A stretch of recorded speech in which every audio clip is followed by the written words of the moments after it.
Hello everyone, स्वागत है आपका इस चैनल के ऊपर जिस पर आज हम बात करेंगे कि एक ऐसा टॉपिक जो पिछले कुछ महीनों से स्टूडेंट्स के अंदर काफ़ी चर्चा में है कि आपकी कॉलेज आईएनसी से एफिलिएटेड है या नहीं। चलो माना कॉलेज तो एफिलिएटेड है, क्या आपका बैच आईएनसी से एफिलिएटेड है या नहीं। ये टॉपिक बहुत से स्टूडेंट्स में चल रहा था। जो ज़्यादा मैंने नोटिस किया वो था राजस्थान के अंदर प्राइवेट कॉलेजेस के अंदर क्या था कि स्टूडेंट्स जो उनकी कॉलेज का नाम उस लिस्ट में नहीं था जो आईएनसी द्वारा अपलोडेड थी खुद की वेबसाइट के ऊपर। उसके ऊपर कुछ कॉलेजेस का नाम ही नहीं था। तो अब स्टूडेंट्स ये सोच लिए कि सोचना भी देखो सही भी है कि क्या सच में हमारा बैच आईएन से एफिलिएटेड है या नहीं है।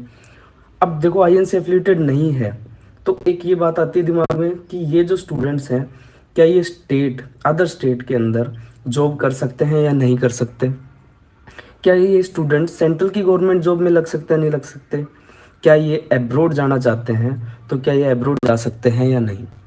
ये तीन जो क्वेश्चन थे ना ये स्टूडेंट्स के फ्यूचर के ऊपर सवाल थे। तो इसलिए जो स्टूडेंट्स थे उन्होंने इसका विरोध करने के लिए कॉलेजों में जाके बात भी करी और इसके ऊपर चर्चा हुई। तो आज मैं कुछ ऐसे चीज़ें लेके आया हूँ जो कहीं ना कहीं आपके ज़्यादातर डाउट को क्लियर कर देगी। और आप भी इस जो मैं चीज़ आपको दिखाऊंगा, मैं सिर्फ बातों में बात नहीं करूंगा पर आपको डॉक्यूमेंट्स भी दिखाऊंगा जिनमें आपको क्लियर होगा। इस वीडियो को स्टार्ट करने से पहले मैं आपको खुद को इन्फॉर्म कर देता हूँ कि ये जो मैं चीज़ें दूंगा ये मेरे सेल्फ रिसर्च के ऊपर मान लो या फिर सेल्फ जो मैंने ऑब्जर्व किया है देखा है उसके ऊपर बेस है। तो आप इन चीज़ों को वेरीफाई आप खुद के लेवल पे भी करो। आप खुद भी इन चीज़ों को कंफर्म करो क्योंकि देखो फ्यूचर का सवाल है। मैं आपको सिर्फ डॉक्यूमेंट्स दिखाता हूँ और आप उनको समझो और फिर उसके बाद में भी आप इनको कंफर्म करो। देखो अपने लेवल पे इनको कंफर्म करो। ठीक है। तो ये है आईएनसी जिसका मेन मुद्दा अपने कॉलेजेस के अंदर आ रहा था। अब देखो स्टूडेंट्स ये मुद्दा उठा कहाँ से कि आईएनसी ने अपनी वेबसाइट के ऊपर कॉलेजों की लिस्ट डाल रखी है जिसके अंदर आपकी कॉलेज का नाम है या नहीं। अब जैसे मान लो ये देखो, इधर देखो आप कि आईएनसी ने प्रत्येक ईयर की 2016-17 से लेकर 2025-26 तक की लिस्ट डाल रखी है। तो अब स्टूडेंट्स ने क्या किया, ये जो मेन दिक्कत आई थी ना 2020-21 के बैच में हुई थी। तो स्टूडेंट्स गए 2020-21 की लिस्ट पे और उन्होंने जाके देखा कि हमारी बीएससी नर्सिंग के अंदर हमारी कॉलेज का नाम है या नहीं है। अब इसमें आप देखो तो इसमें 168 पेज है और टोटल इंस्टीट्यूट हैं। ये पूरे ऑल ओवर इंडिया की कॉलेज की लिस्ट है। टोटल 1735 कॉलेज हैं जिनका नाम इसमें प्राइवेट गवर्नमेंट सब है। अब इसमें हुआ क्या, स्टूडेंट्स ने अपने कॉलेज का नाम देखा और उसमें देखा तो वहाँ पे उनका नाम नहीं है कॉलेज का। अब यहाँ से ये बात स्टार्ट होती है कि स्टूडेंट्स ने सोचा तो 2020-21 के एकेडमिक ईयर में उनका कॉलेज सूटेबल ही नहीं पाया गया मतलब आईएनसी के द्वारा। तो ये बात यहाँ से उठ गई। अब जो दिखाता हूँ आपको कि 2020-21 की बात चल रही है ना। तो अब हुआ क्या था कि 2020-21 में कुछ स्टेट नर्सिंग काउंसिल ने कर्नाटका मान लो राजस्थान मान लो इन्होंने ये कर लिया था कि स्टेट नर्सिंग काउंसिल ही पावर है। देखो अब आपको दिखाता हूँ कि state nursing council is in power. ये कब का है, 2020 का है। ठीक है, 9 दिसंबर 2020 का। अब इसमें देखो क्या लिखा है, it is clarified that the power to grant recognition to nursing institution vest with state nursing council.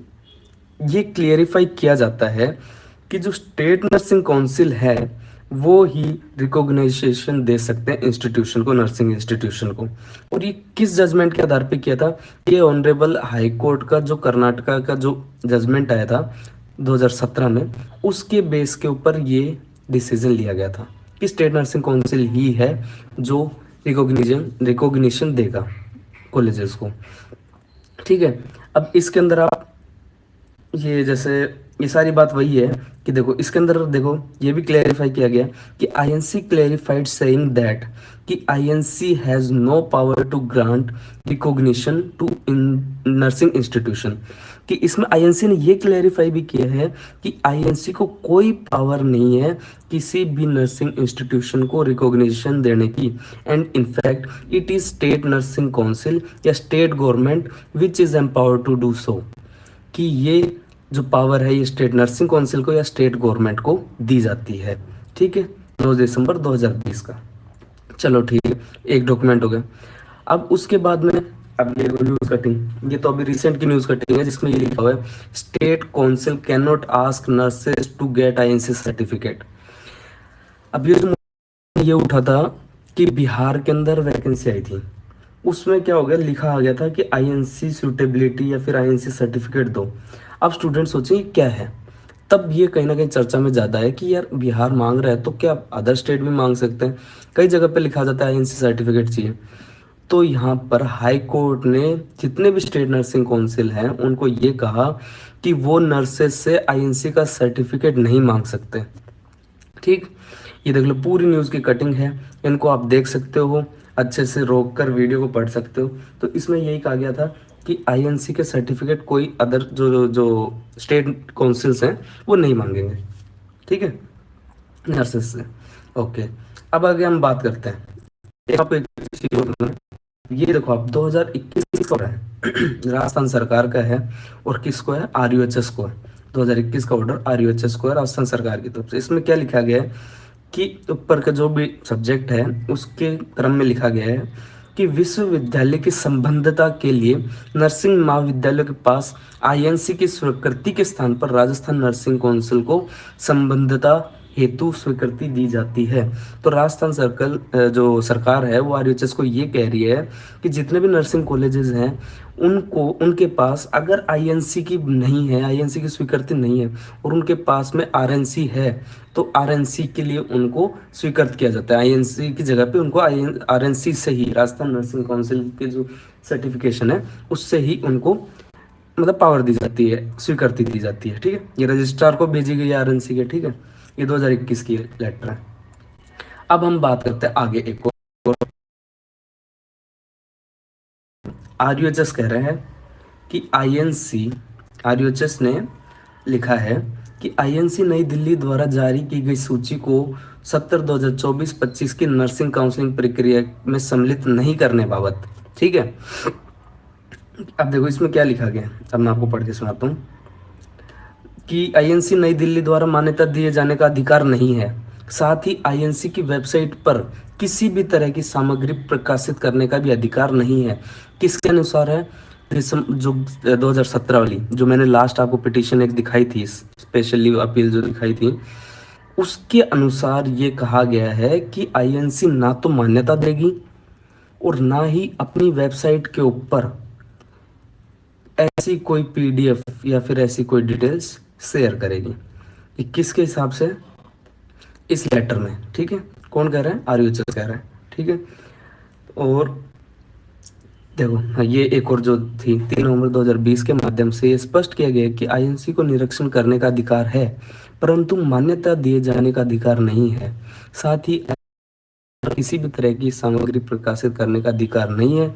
ठीक है, मतलब प्रकाशित किया जाना उचित प्रतीत नहीं होता है। तो ये उनको कहा गया था कि आप इस पर उक्त कार्रवाई करें और उन जो पीडीएफ है जो आपने अपलोड कर रखी उनको हटाएं। ठीक, तो ये तो होगी बात। अब जो आखिरी था कि यार एज ए स्टूडेंट या फिर एज ए नर्स मैं भी अपने लेवल पे कुछ पता करूं कि भाई एक्चुअल में है भी कि नहीं है क्या मैटर। तो मैंने आईएनसी आईटीआई लगाया। ठीक, ये देखो ये कुछ जो सेंसिटिव चीज़ें हैं जिनको मैंने हाइड रखा गया इंटरनेट से। तो देखो इसका रिप्लाई कब आया मेरे पास, 22 सितंबर 2025 को मेरे पास इसका रिप्लाई आया है मेरी मेल के ऊपर, मेरी मेल आईडी के ऊपर। ठीक है, इसमें देखो मैं आपको दिखाता हूँ कि मैंने क्या क्या पूछा था। मैंने आरटीआई किस तारीख को लगाई थी, 3 सितंबर 2025 को रिप्लाई आ गया था मेरे को 22 सितंबर को। ठीक, इसमें मैंने क्या कहा था कि मेरा बैच जिसमें मेजर ही समस्या चल रही थी तो मैंने उसी का ही आस्क किया था कि मेरा batch 2020-21 not listed in the list of state nursing council recognized. अभी आप सोचोगे स्टेट नर्सिंग काउंसिल कैसे लिख रहा हूँ मैं, ये मैंने ये लाइन उठाई है, list of state nursing council 2020-21, 31 मार्च 2021, ठीक है। तो वही चीज़ मैंने लिखी है। तो ये 2020-21 वाली की बात है, वो जो लिस्ट है वो 21-22 वाली। तो इसमें लिखा है कि जो 22 अप्रैल 2022 को आईएनसी की वेबसाइट के ऊपर डली हुई है। तो इसमें मैंने पूछा है, मैं पूछना चाहता हूँ, I want to know what future consequence batch says. इन बैच के जो स्टूडेंट्स हैं जिनका इस लिस्ट के अंदर नाम नहीं है, वो सेंट्रल गवर्नमेंट जॉब और अन्य जॉब जो अदर स्टेट में होगी या फिर अब्रॉड में जाना चाहते हैं, तो उनके लिए क्या समस्या आ सकती है। तो इसके ऊपर आईएनसी ने डिक्लेरेशन दिया है। रिप्लाई फर्स्ट देखो, if the declaration as engraved in section 14 of bracket 3 of INC act, जो आईएनसी का एक्ट है 1947 वाला, उसके सेक्शन 14 के अंदर ये लिखा गया है कि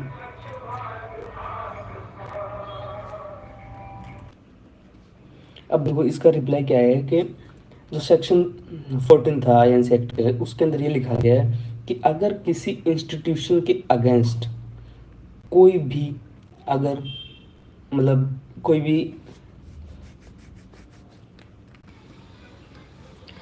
अगर किसी भी इंस्टीट्यूट के खिलाफ कोई भी अगर एक्शन अगेंस्ट में नहीं हुआ है, तो उस इंस्टीट्यूट से पास होने वाले student passing out from those college में नॉट बी, उनको नहीं रोका जाएगा, may not be prevented from registering in any other state.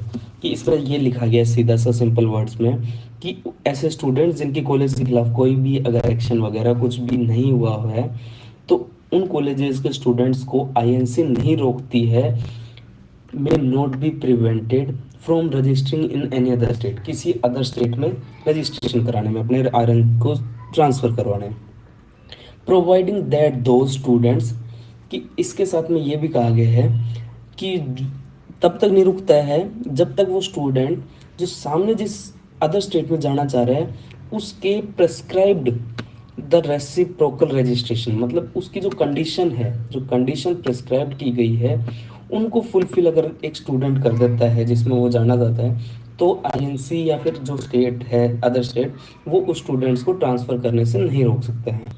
तो अदर स्टेट जॉब का बात यहाँ पे क्लियर होगी। यहाँ मैंने पूछा था कि आईएनसी की लिस्ट जो वेबसाइट है उसके ऊपर एक लिंक दिया गया है जिसका नाम है prescribed application for institute verification, जिसमें आपको 500 रुपये का चालान कटता है। ये भी मैं आपको दिखा देता हूँ कि ये कहाँ है ये लिंक। जैसा आप ये रहा, prescribed application form for institute verification. इसके ऊपर भी मैंने कंफर्म किया कि इसमें क्या है कि जब भाई स्टूडेंट्स क्या ये लगाकर सेल्फ वेरीफाई या फिर सूटेबिलिटी ले सकते हैं कि नहीं, और ऐसा नहीं है तो क्या अलग तरीका है। तो इसमें ये कहा है आईएनसी कि INC has provision to check the status verification of institute which is a chargeable service, बिल्कुल 500 रुपये की, under this council by individual state nursing council and employer. इसमें कोई भी चेक कर सकता है, इंडिविजुअल कैंडिडेट भी देख सकता है, कोई स्टेट नर्सिंग काउंसिल भी किसी स्टूडेंट का देखना चाहे तो वो कर सकती है, या फिर कोई एम्प्लॉयर, जैसे कि आपको किसी को जॉब पे लगाना और आप चेक करना चाहते हो कि ये आईएनसी से सूटेबल है कि नहीं, तो वो भी इसको अप्लाई कर सकते हैं। You may apply online in prescribed application form, जो कि आईएनसी की वेबसाइट है जिसका लिंक ये है जो मैंने आपको दिखा भी दिया। इसके थ्रू वो स्टूडेंट्स अप्लाई करके अपनी सूटेबिलिटी को या फिर स्टेटस वेरिफिकेशन कर सकते हैं इंस्टीट्यूट का, ठीक है। फोर्थ क्वेश्चन मैंने एक और पूछा था जिसमें मैंने पूछा था कि चलो, ऑल्दो वी और already registered with SNC, state nursing council से मान्यता प्राप्त है इन वेरियस जॉब, जो कि सेंटर की अदर स्टेट की इंटरनेशनल, उसमें रिक्वायर्ड क्वालिफिकेशन आस्क करता है आईएनसी एफिलिएशन लेटर। तो ऐसी कंडीशन में in such cases what official document और proof can a student provide, ठीक है। तो इसमें मैंने ये पूछा है कि क्या स्टूडेंट क्या देगा अगर हमसे मांग लिया जाता है तो इसमें क्या कहा है कि requirement related matter does not comes under the purview of INC. तो इसमें ये लिखा गया है कि रिक्रूटमेंट रिलेटेड जितने मैटर होते हैं ना, ये आईएनसी के नहीं होती है। आईएनसी सिर्फ एक इंस्टीट्यूट को मान्यता यानी कि स्टैंडर्ड्स देती है आपको किस तरीके से पढ़ाना है, क्या आपका इंस्टीट्यूट होना चाहिए, ठीक है। ये सब चीजें आईएनसी देती है, ना कि आईएनसी आपको किसी जॉब में लगने से रोकेगी। और देखो सीधी सी बात है, अगर आपने किसी कॉलेज से, किसी इंस्टीट्यूट से 4 साल की बीएससी नर्सिंग करी है, तो 4 साल आपने खराब नहीं किए हैं। कुछ स्टूडेंट सोच रहे हैं मेरे 4 साल खराब हो गए। नहीं, 4 साल कैसे खराब, आपके पास स्टेट नर्सिंग काउंसिल की मान्यता है, आपकी कॉलेज एफिलिएटेड है। हो सकता है उस साल में नहीं थी, पहले होगी बाद में होगी। तो ऐसे में ऐसा नहीं कि आपकी नौकरी रुक जाएगी, नहीं। आपके पास में बहुत से मतलब तरीके होते हैं। आप एक इंडिया में हो जहाँ पे आप कोर्ट से कुछ भी अपना, जो भी अपनी बात है उसको रख सकते हो कोर्ट के अंदर। तो जैसे कुछ स्टूडेंट का होता है, पहले ध्यान नहीं रहता है, बाद में अगर एंड मौके पर अगर ऐसे कुछ गड़बड़ आती है ज्वाइनिंग के टाइम पे, तो वो अपने कोर्ट में जाकर और इंस्टेंट अपना वेरिफिकेशन ले सकता है इनसी से। और ये देखो, आपको ये भी बता देता हूँ कि रिप्लाई किसकी तरफ से है, बाय सर्वजीत कौर, जो सेक्रेटरी है आईएनसी की। तो चीज़ मैंने आपको दिखाई भी थी कि देखो, एक दिन आपको मैं दिखा रहा हूँ। हाँ, ये देखो, सर्वजीत कौर, सेक्रेटरी आईएनसी, ठीक है।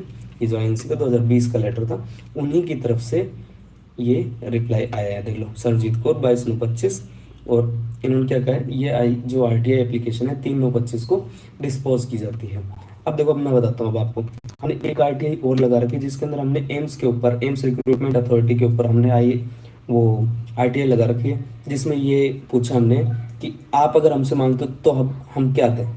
सीरीज बात है, जो रिक्रूटमेंट कर रहे हैं उससे पूछ लेते हैं। तो उसका भी रिप्लाई जैसे आएगा मैं आपको इन्फॉर्म कर दूंगा। आज की वीडियो में बस मैंने मेरी तरफ से सारी डिटेल्स आपको दे दी है। अब आपका है, अब आप इसको क्रॉस चेक करो, वेरीफाई करो और अपने आप को सेटिस्फाई करो, देखो, और अपने स्टडीज को कंटिन्यू रखो। आज के लिए बस इतना ही, धन्यवाद। वीडियो में देखो काफ़ी मेहनत की गई है, तो चैनल को प्लीज़ सब्सक्राइब कर लो। छोटा चैनल है, अभी तो 200 प्लस सब्सक्राइबर हैं, जल्दी ज़्यादा भी करेंगे आप सबके सपोर्ट से। धन्यवाद।